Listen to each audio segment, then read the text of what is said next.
Two familiar words, free shipping. But behind that alluring phrase is a whole economy of information technology, logistics, warehouses and above all, low-paid delivery staff.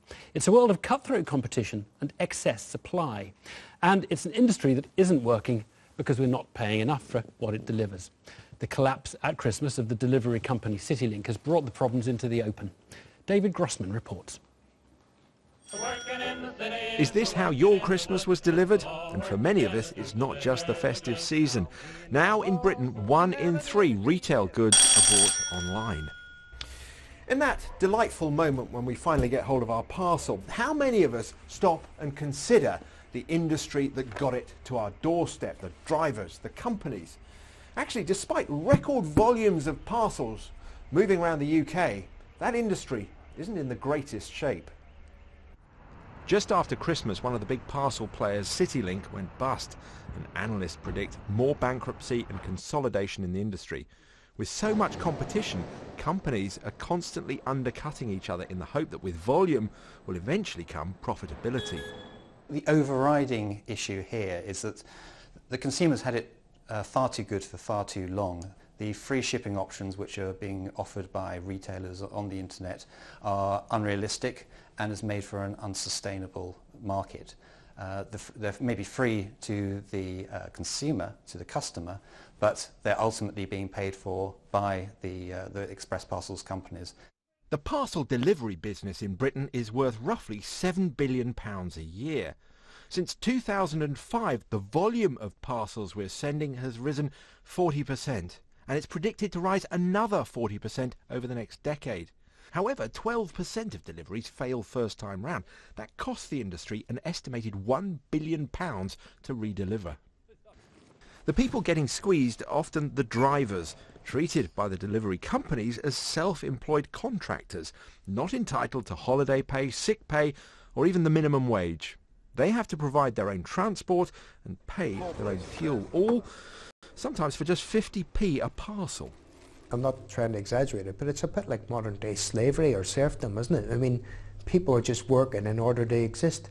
They're working excessive hours just to make that little business that they're trying to set up thrive, and it's not working because the money is just not there in this model of employment, and it's got to be changed. And it's not like this model works for consumers. You either have to be in all day or perhaps miss a delivery. And hard-pressed couriers, often they're not as focused as they might be on customer service. It's the last mile to the customer's door that's the most expensive part of a parcel's journey. And lots of retailers are looking to cut it out altogether. How? Well, using click and collect, where you pick up a parcel from a nearby store. Click and collect is very convenient for many consumers. They can pop down to their local shop. In many cases it could be a garage, a train station maybe, or even going into the high street to a shop to pick up the goods. This has a real benefit for the retailer because whilst they're picking up the goods, they also have a habit of actually spending more money whilst they're in the shop. And it's not just the big retailers with their own stores who are turning to the click and collect model. Collect Plus, part owned by the delivery company Yodel, allows customers to pick up their parcels at any one of 5,500 locations, convenience stores, garages, even pubs. This is almost a classic win-win-win. So it's great for the customer because it provides the customer with a convenient collection location close to where they live or where they are on a particular day. It provides a benefit to the convenience retailer. So we pay the convenience retailer a commission for every parcel he handles, whether it's a return parcel coming in or a parcel going out. And from the people who are actually going into the store, he's getting additional footfall. Meanwhile, the biggest player in online retailing, Amazon, says it's looking at drones to deliver parcels. We shall see if that idea ever flies. One thing is clear though, this industry is going to have to change, and we as consumers will probably have to pay a bit more.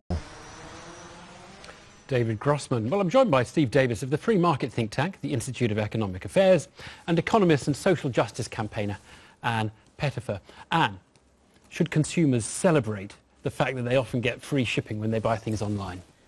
No, because the costs, they're carrying costs which are not involved in the price of the free, or involved in the non-price of... exactly, in the non-price of free shipping. One of the costs that consumers are bearing are the taxpayer subsidies for these low-paid workers, tax credits. You know, the taxpayer is actually subsidising the employer. So while you may be saving money on your free shipping, you're actually paying out in a different way. So these external costs are costs we're all bearing, but there are also other costs, pollution, you know, congestion, all the problems that are associated with this form of...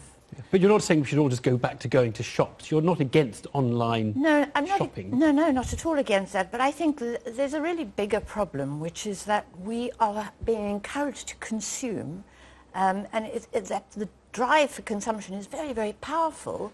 But at the same time, our wages and our incomes are falling, and the wages and incomes of the people who are being encouraged to consume are falling. Employers want wages to fall further. And this is a spiral, a downward spiral, which could be quite dangerous for all of us. Does it worry you, Steve? No, it doesn't. I think that what we're seeing here is a classic case of an industry, in fact a whole sector, that's in quite radical transition. It's being driven ultimately by the move to online retail as opposed to, as you say, shopping in shops directly. And what this has led to is an explosive growth in demand for various kinds of delivery and logistics service. Now, right now, we have a form of business model and also technology which, quite frankly, isn't coping very well with this huge explosive growth in demand. But what I think will happen is that we'll see technological developments such as drones, which were mentioned there, same-day delivery using drones, which will do away with a large part of these low-paid white van man jobs that were mentioned in your report.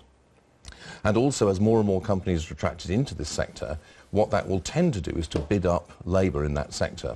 So in a few years' time, I think what you will find is that actually people probably will be paying a little bit more than they are now, to be honest. Not much more, though, I would think. And what you'll find is that, generally speaking, there are fewer players in the industry and they're probably paying more. I mean, there's overcapacity. Everybody, I think, agrees there's overcapacity, and there needs to be some shakeout. Is that a better thing, Anne? I mean, obviously that means people are going to lose their jobs. You don't like the jobs, but if people lose them, is that an improvement or not? I mean... Well, the point is, I mean, there is a bigger picture here, Evan, and that is deflation. That these companies, these delivery companies, are often financed by debt, basically, in order to make a return on that debt. You know, margins are sliced and cut and so on, and wages are lowered. There is a spiral, a downward spiral, a deflationary spiral, which we now see in Europe, which has been endemic in Japan, which is emerging in China, and which is going to harm all of us because our policymakers do not know how to manage that. It's a sort of macroeconomic argument, isn't it? So prices fall, companies don't make the profits they were making before, they lay off workers. But capitalism eats itself as it overcompetes itself into a kind of vortex of doom. No. You're smiling at this prospect. What I think we have here in this case is a classic case of the creative destruction of capital entrepreneurship, which does mean inevitably there's a destructive aspect to that, which is a lot of businesses enter new areas, they don't succeed. Quite a few of companies that enter new sectors of business will go out of business. To respond to what Anne said directly, I think you need to realise there are two kinds of deflation, essentially. There is the bad kind of deflation, which I share her concerns about, which is caused by depressed demand, excessive debt and things of that sort. What I think we have here is good inflation, which is reduction in costs brought about, good deflation, sorry, which is brought about by technological innovation and improvements in organisation, and that's something we should welcome. I think that's complacent, if I may say so. But isn't the whole model dead? I mean, what the John Lewis figures told us on Monday is people are opting for click and collect. It is just stupid having people deliver things to your home when you're not there, and then you go and collect them anyway, or they have to come back 3 times. And it's stupid to cut wages and conditions and weaken conditions for people. Well, because there are costs for that. But I don't think that's what's going to happen. For one thing, as you say, what will happen in this is the discovery process by which entrepreneurs and firms find out what is best for them and the consumer, which in this case is click and collect, and also, I suspect, for certain categories of goods, immediate delivery by automated delivery service. Steve, that's not the direction in which wages and conditions are going. They're going in a different conditions, and it's all very well to sound hopeful and optimistic, but I can't see that happening. Okay, well, we'll find out eventually. Thank you both very much.